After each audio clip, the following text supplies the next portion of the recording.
গো, আজকের কাটোয়ার লোকেরা কেঁদে পাগল হয়ে যাচ্ছে। ও দিদি, এই ছেলেটা সন্ন্যাসী হবে? এত সুন্দর রূপ, এই যে সোনার টুকরো ছেলে গো, এই ছেলেটা সন্ন্যাসী হয়ে চলে যাবে? এই ছেলেটার মা সচিমা, সচিমা কি করে একে আজ্ঞা দিল যে তুই সন্ন্যাসী হ? কোন মা কি পারে এমন সোনার টুকরো ছেলেকে কি সন্ন্যাসী দিতে? কাটোয়ার লোকেরা তো জানে না, ওদিকে নবদ্বীপে পাগলিনী সচিমা নয়ন জলে পাগলিনী হয়ে গেছে। নবদ্বীপের আকাশ থেকে, নবদ্বীপের বাতাস থেকে গান ভেসে আসছে, দাঁড়া রে দাঁড়া রে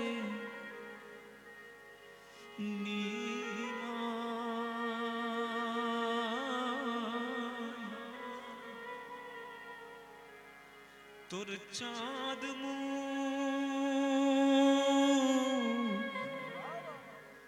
একবার দেখি রে নিমা, একবার দাঁড়া রে দাঁড়া রে দাঁড়া রে নিমা,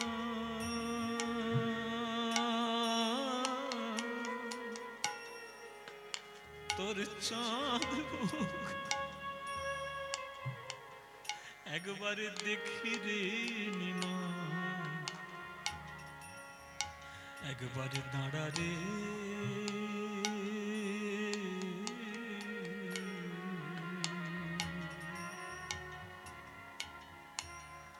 দাঁড়া রে দাঁড়া রে নিমা, তোর চাঁদ দেখি রে নিমা, একবার দাঁড়া রে।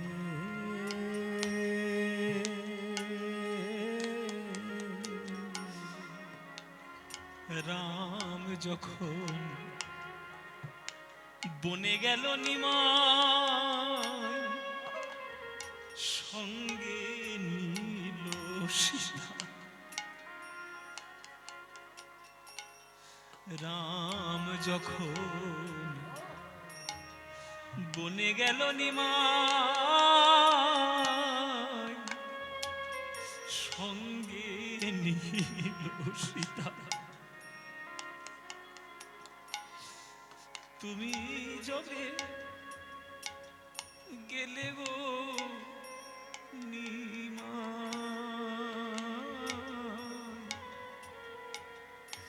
নিলে না বিষ্ণু প্রিয়া বধূ।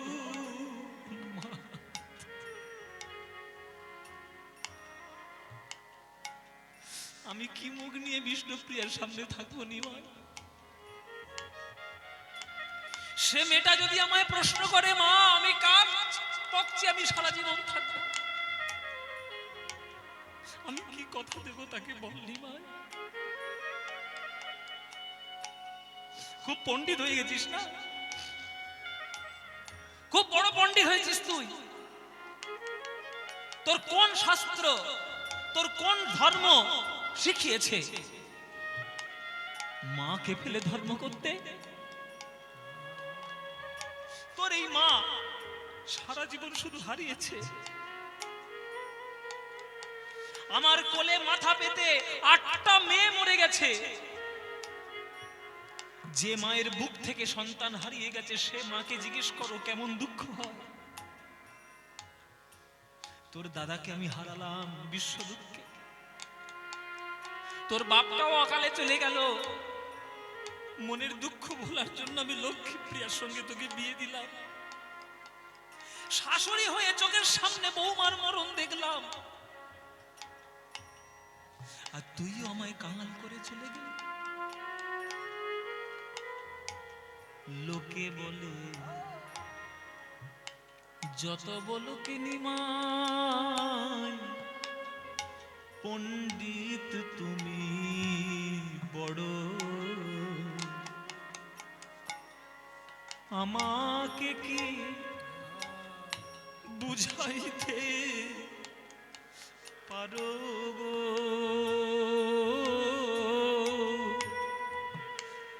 কেন আপন জননী ছাড়ো নিমাই? একবারে দাঁড়া রে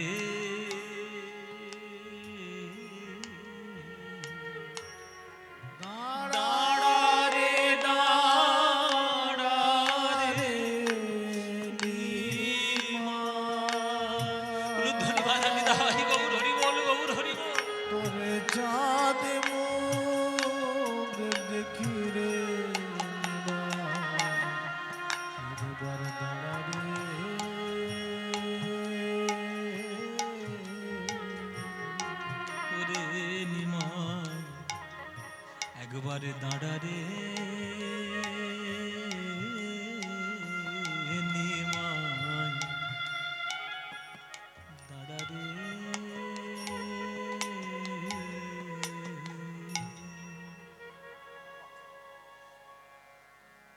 দেখুন শচী মায়ের গান কেমন, দেখুন আপনাদের সবার চোখে জল, আপনাদের সবার নয়নের কোণ ভিজে গেল শচী মায়ের গান।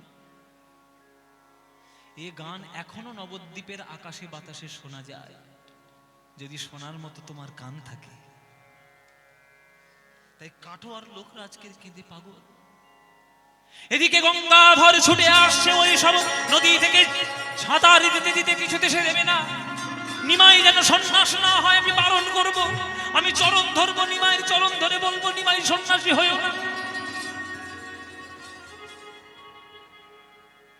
কেশব ভারতী এসছে, নিমাই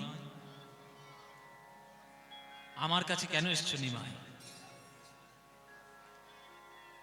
আমার কাছে কেন এসছো? নিমাই বলে আপনার কাছে সন্ন্যাস মন্ত্রে দীক্ষা নিতে এসেছি। বলে এই বয়সে সন্ন্যাস? 24 বছর বয়সে সন্ন্যাসী হতে এসছো? বাড়ি যাও, বাড়ি যাও। বাড়িতে বৃদ্ধা মা রয়েছে, তাকে সামলাও গিয়ে। স্ত্রী রয়েছে বিষ্ণুপ্রিয়া, তার সঙ্গে সংসার করো গিয়ে। 24 বছর বয়সে কেউ সন্ন্যাসী হয়? অন্তত 50 বছর বয়সটা তোমার হোক, তারপরে না হয় সন্ন্যাসী হয়ে। নিমাই বলছে গুরুদেব, যার হয় তার চারেই হয়, আর যার হবার নয় তার 4 লক্ষতেও হবার নয়। আপনি বয়সের দোহাই দেবেন না। 50 বছর বয়স বলছেন, 50-তেও হয় না, 50-তেও হয় না, পঞ্চ অহংকারে না ভাঙিলে 50-তেও হয় না, পঞ্চ অহংকারে না ভাঙিলে 50-তেও হয় না। জাতি বিদ্যা মহত্তঞ্চ রূপ যৌবনে বাবচ, 5টা অহংকার আছে, ওই অহংকার না ভাঙলে 50 বছর বয়স তার দ্বারা হরিনাম হবে না, হবে না। শুনি শুনি বলো, 60 হবে? হবে না, 60-তেও হয় না, 60-তেও হয় না। ষড়রিপু আছে তাই 60-তেও হয় না, ষড়রিপু আছে তাই 60-তেও হয় না। কাম ক্রোধ লোভ মোহ মদ মাৎসর্য হবে না, না তাহলে 70-এই হবে। এই বুড়ো 10 করে ফেরি বাড়াচ্ছে, 70-এ হবে, 70-এ হবে না, 70-এও হয় না, 70-এও হয় না। সপ্তরস ভেদে না জানিলে 70-এও হয় না, সপ্তরস ভেদে না জানিলে 70-এও হয় না। সপ্তরস ভেদ, রসভেদ, হ্যাঁ, খেজুর রস, সব রসের ভর্তি। খেজুর রস, তালের রস, খেজুর রস, তালের রস, ওসব রসের কথা আমি বলেছি না, ওসব রস নয়। সপ্তরস হয়েছে হাস্য, করুণ, বিভৎস, ভয়ানক, নানান ধরনের 7খানা রস, সপ্তরস। তারপরে তাহলে 80-তেই হবে। ওই ফের বাড়িয়েছে, ওই যে আপনি বলছিলেন না যে এবার 80 বলবে বোধ হয়, কে একদিন পাশ থেকে বলছিল, বলে এবার 70 হয়নি, আবার 80 বলবে। এইবার 80-তে হবে না, 80-তেও হয় না, 80-তেও হয় না। অষ্টপাশ আছে তাই 80-তেও হয় না, অষ্টপাশে না কাটিলে 80-তেও হয় না। 80-তে আসিও না। সিনেমা দেখেছেন? 80-তে আসিও না, কি গো সিনেমা দেখেছো? দেখোনি? হ্যাঁ তেরি, ভানু বন্দ্যোপাধ্যায়ের সিনেমা দেখেননি?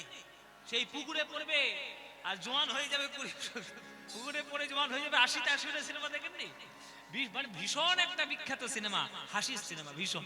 তো 80 বছর বয়স হয়ে গেছে, তার যদি অষ্টপাশের বন্ধন না কাটে, তার দ্বারা হরিনাম হবে না, হবে না। তাহলে আর কি করা যাবে? 90 হবে। 90 90তেও হয় না, 90তে হয় না, নববিধা ভক্তি না জন্মিলে 90তে হয় না। নববিধা ভক্তি না জন্মিলে 90তে হয় না। 9 রকমের ভক্তি আছে। শ্রবণং কীর্তনং বিষ্ণু শরণং পাদ সেবনং অর্চনং বন্দনং স্বক্ষং দাস্রং আত্মনিবেদনং। এই 9টা ভক্তি না থাকলে 90 বছর বয়সও হবে না, হবে না। হবে না। তাহলে 100তে হবে। ওনাকে সরিয়ে নিয়ে যাও। ও বাবা তুই সরে যা বাবা, তোর পায়ে পড়ি বাবা। কেউ আর কেন আছে, ওকে একটু নিয়ে যাও, ও ভাবে বিভোর হয়েছে, এবার সমাধিতে যাবে। 100তে হবে। ভাব সমাধি। 100তেই হবে। ওই হ্যাঁ, ও মায়েরা এই হবে। বলছে 100তে হবে। আপনারা এখানে যারা যারা গান শুনছেন, বাবারা মায়েরা সবাইকে বলছি, আপনারা হাত তুলে বলুন তো 100 বছর আপনারা কে বাঁচবেন? পারবে না? ও মায়েরা ওই জন্য হাত আমি গুটিয়ে নিয়েছি, দেখো যাতে তোমরা আমায় না ধরো। আমার ইচ্ছে ছিল 100 বছর বাঁচবো, কিন্তু আমার এখন মোটেও ইচ্ছে নেই আমি 100 বছর বাঁচবো। আমি তাড়াতাড়ি সরবো কবে সেই চিন্তায় আছি আমি। কেন তোমায় বলবো কেন? কোন দুঃখ? প্রথম দুঃখ হচ্ছে 2020 সাল। ওই 2020 সালে মুখ পোড়া করোনা ঢুকে আমাদের ফুসফুসি সব ডাউন করে দিয়েছে। এই ডাউন ফুসফুসি নিয়ে 100 বছর বাঁচা যায়? তা যদিও বা বেঁচে যাই তবুও হবে না। বলে কেন? সৎসঙ্গ না করিলে 100তেও হয় না, সৎসঙ্গ না করিলে 100তেও হয় না, সৎসঙ্গ না করিলে 100তেও হয় না, সৎসঙ্গ না করিলে 100তেও হয় না। সৎসঙ্গ না করলে 100 বছর বয়সও হবে না। সৎসঙ্গে হ্যাঁ, সৎসঙ্গে কি হয় বাবা? স্বর্গবাস। আর অসৎসঙ্গে সর্বনাশ। তাহলে এমন সঙ্গ করুন যাতে আপনি স্বর্গবাসের মতো সুখ পেতে পারেন। তাই 100 বছর বয়সে যদি সৎসঙ্গ না করো, হবেই না তোমার। বলো 100তে হবে, আবার কি হবে? তাহলে 110এই হবে। হ্যাঁ, 110এই হবে। বেড়ে যাচ্ছে। 100 বছর বাঁচতে পারছে না, বেড়ে যাচ্ছে 110। 110 110ও হয় না, 110 হয় না, 10 ইন্দ্রিয় না কাটিলে 110ও হয় না। 10 ইন্দ্রিয় না কাটিলে 110 হয় না। চক্ষু, কর্ণ, নাসিকা, জিহ্বা, ত্বক, মুখ, পাদ, পানি, পায়ু, উপস্থ, এই 10টা ইন্দ্রিয়ের বন্ধন যদি কাটাতে না পারো, 110 বছর বয়সেও হবে না, হবে না। তাহলে আর কি করবি? বিষ খেয়েই মরি। বিষ খাবি? কিসের বিষ? ওই 120-এ। ও 120-এ? বলে 120-এ মরবো কি? 120-এ গিয়ে যদি হরিনাম হয় তবুও হবে না। বলে কেন? 120-এও হয় না। বিষ হয় বিষ।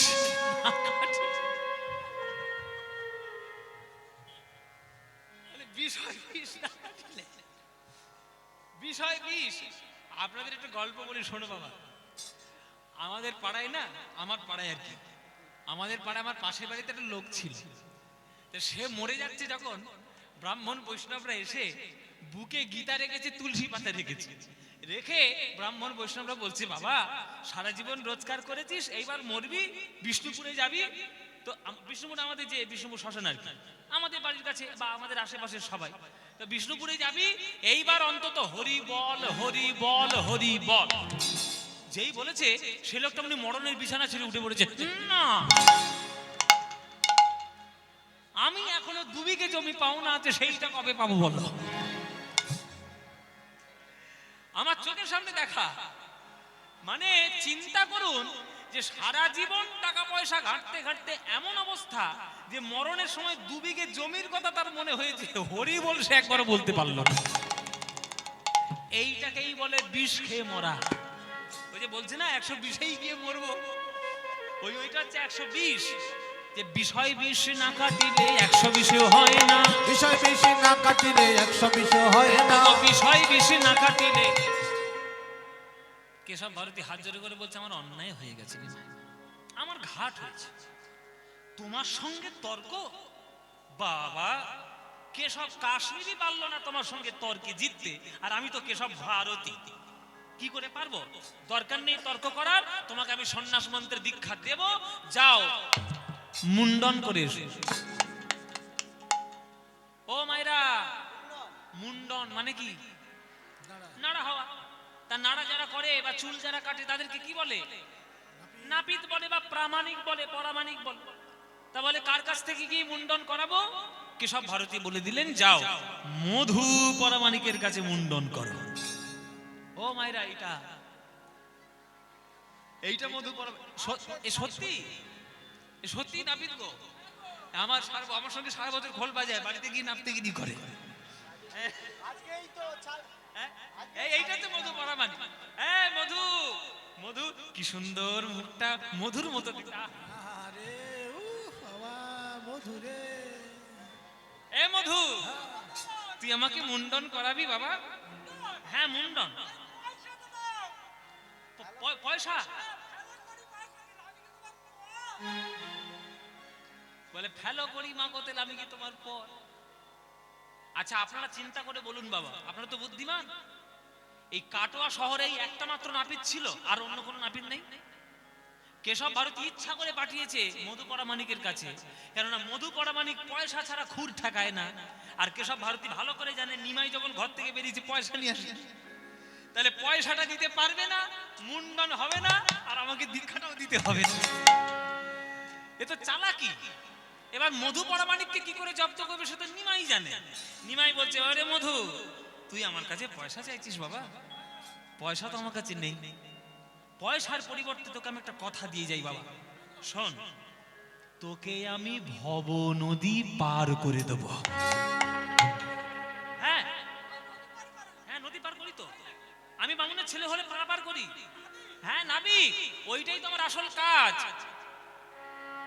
একবারে পার করিয়েছিলাম যেদিন ছিলে মাতৃ জঠরে, ঊর্ধ্বপদে হেঁট মুন্ডে বলেছিলে আমায় উদ্ধার করো বলে, সেদিন পার করিয়েছিলাম। আর একবার পার করাবো যেদিন জগতের কার্য সমাধা করে বলো হরি হরি বলে বলতে বলতে চলে যাবে,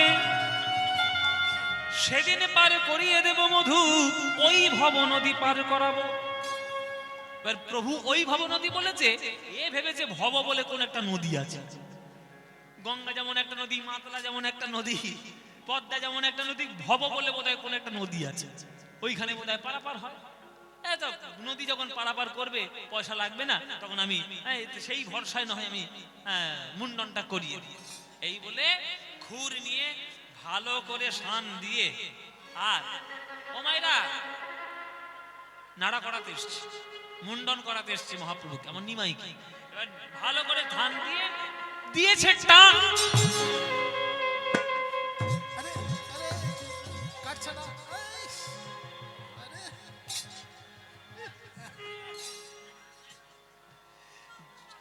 যত টান দিচ্ছে সে খুর পিছলে চলে যাচ্ছে, পিছলে চলে যাচ্ছে। কেন? বলে এর মধ্যে নিশ্চয়ই কোনো ভূত ঢুকেছে, ওই জন্যই হয়েছে। তখন নিমাই বলছে, কোনো ভূত ঢোকেনি, তোরই অপরাধ হয়েছে। বলে কিসের অপরাধ? বলে আমি বামুনের ছেলে, আমার মাথায় তুই হাত দিলি পায়ে হাত না দিয়ে, ওই জন্য চুল কাটছে না। বলে এই রে, এ তো সর্বনাশ হয়ে গেল, এ তো ভুল হয়ে গেল, তাহলে প্রণাম করে নি। এই বলে প্রণাম করতে গেছে প্রভুর চরণ। যেই প্রণাম করতে গেছে, প্রভুর চরণের তলায় শঙ্খ চক্র গদা পদ্মের চিহ্ন দেখতে পেয়েছে। চমকে উঠেছে মধু, এ কি নিমাই পায়ের তলায় আমি কি দেখছি? আমি তো শুনেছি নারায়ণের পায়ের তলায় থাকে, তাহলে নিমাই কি আমার নারায়ণ? হে কৃষ্ণ করুণা সিন্ধু দীনবন্ধু জগৎপতে গোপেশ গোপিকা রাধাকান্ত নমস্তুতে।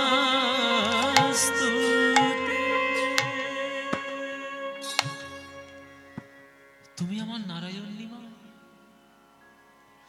নারায়ণ আমার কাছে মুন্ডন করতে এসছে, এটা কি কম ভাগ্য? আর নিমাই এসছে মুন্ডন করতে, এর থেকে বড় দুর্ভাগ্য কি হবে? কারণ একবার মুন্ডন যদি করিয়ে দিই, এই অপূর্ব রূপ আর কেউ দেখতে পাবে না কখনো। তাই ওগো নিমাই, তোমাকে মুন্ডন করিয়ে আমি কথা দিলাম, আমি নাপিত ব্যবসা আর না করি, আমি নাপিত ব্যবসা আর না করি, আমি খুর ফেলি দিব জলে, নাপিত ব্যবসা আর না করিব, ফুল ফেলি দিব জলে, প্রভু শনে যাব মাগিয়া খাইব রসিকানন্দে বলে, প্রভু সঙ্গে যাব মাগিয়া খাইব রসিকানন্দে বলে। আমার হলো এই জীবনের শেষ মুন্ডন। মুন্ডন হয়ে গেল, কেশব ভারতীর কাছে এসছে। কেশব ভারতী বলে, সর্বনাশ, এ তো মুন্ডন হয়েই গেল, আমি ভাবছিলাম যে হবে না, এ তো হয়ে গেছে, এবার কি হবে? শেষ একটা বিদ্যে চেলে দেখি যদি রক্ষা করা যায়। ও নিমাই, কোন মন্ত্রে দীক্ষা দেব? মন্ত্র ভুলে গেছি, মন্ত্র ভুলে গেছি। নিমাই তখন মুচকি মুচকি হাসছে, বলে, আপনি মন্ত্র ভুলে গেছেন? বলে, হ্যাঁ। বলে, স্বপ্নের মধ্যে আমি একটা মন্ত্র পেয়েছি, দেখুন তো এইটাই সেই মন্ত্র কিনা। হ্যাঁ, তুমি মন্ত্র পেয়ে গেছো স্বপ্নে? ওই দেখি শুনি। প্রভু সেই মন্ত্র কানে কানে বললেন কেশব ভারতী। ব্যাস, চালাকি তো ধরা পড়ে গেছে। কেশব ভারতী মনে মনে জানতেই যখন পেরেছে, এবার আমি যদি বলি হ্যাঁ ওটা সন্ন্যাসের মন্ত্র, তো আমাকেই ধরবে, তাহলে বলুন কোনটা? তাহলে যখন ওইরকম হলো, তাহলে কি করা যায়? আর কোনো উপায় নাই, আমাদেরকে সন্ন্যাসী দিতেই হবে। কর্ণে দিলেন সেই সন্ন্যাসের মন্ত্র, অদ্য হইতে নাম তোমার শ্রীকৃষ্ণ চৈতন্য, তুমি শ্রীকৃষ্ণ চৈতন্য, কৃষ্ণ নাম দিয়া জীবের করাও তুমি ধন্য, করাও তুমি ধন্য, হরিনাম দিয়া জীবের করাও তুমি ধন্য, করাও তুমি ধন্য, কৃষ্ণ নাম দিয়া জীবের করাও তুমি ধন্য।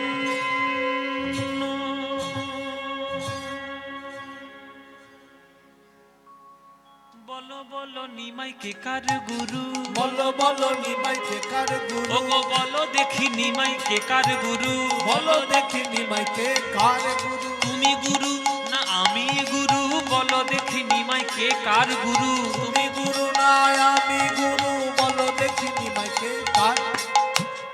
কি বাবা, গুরুটা কে হলো?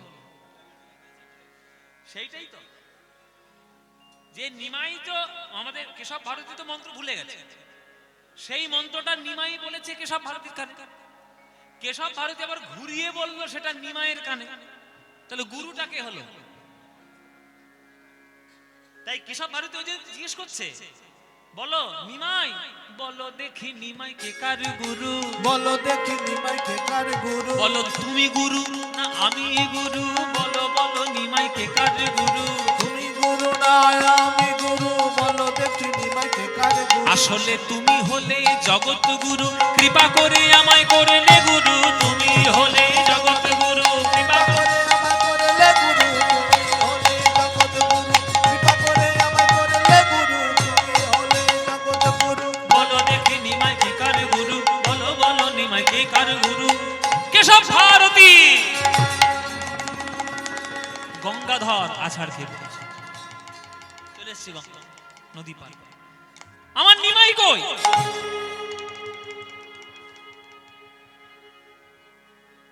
কেশব ভারতী দেখিয়ে দিলেন, ওই তো তোমার নিমাই, এই আমার নিমাই, এই আমার নিমাই। না না না, আমার নিমাইয়ের পর্যন্ত কি সুন্দর চুল ছিল, আপনি কেটে কি সর্বনাশ করেছে, এ আমার নিমাই কি করে হয়? কোন নাম দিয়েছেন নাকি? বলে, হ্যাঁ নাম তো দিয়েছি বাবা। কি নাম দিয়েছেন? শ্রীকৃষ্ণ চৈতন্য।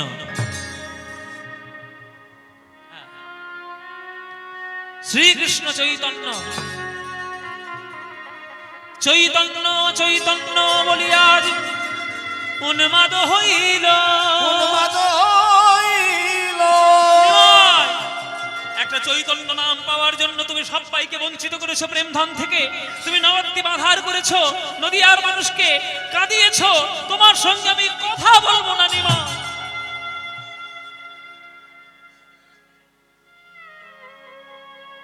বাড়িতে ফিরে গেল গঙ্গাধর। একটু আপনাদের কাছে, সবার কাছে আমার করজোরে একটা অনুরোধ সুজিত বাবুর তরফ থেকে। এই মহতী হরি সভা বছরের পর বছর চলছে। আপনারা দূর দূরান্ত থেকে আজ ভক্তগণ এই কঠিন শীতে আপনারা সবাই কষ্ট করে কীর্তন শুনছেন।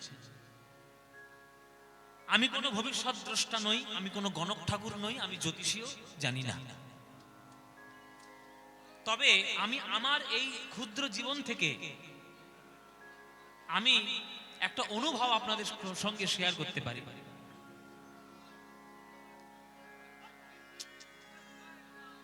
এখানে আপনারা এতগুলো লোক আছেন, একটা লোককে কন্ট্রোল করতে পারছেন না। একটা অনুভবের কথা আমি আপনাদেরকে বলি। বাংলাতে যদি কীর্তন নামক গান বা কীর্তন নামক সংস্কৃতিটা যে কোনো কারণেই হোক, সে সামাজিক কারণে হোক, রাজনৈতিক কারণে হোক বা অর্থনৈতিক কারণে হোক, যদি কোনো কারণে কীর্তন নামক সংস্কৃতি বাংলাতে বন্ধ হয়ে যায়,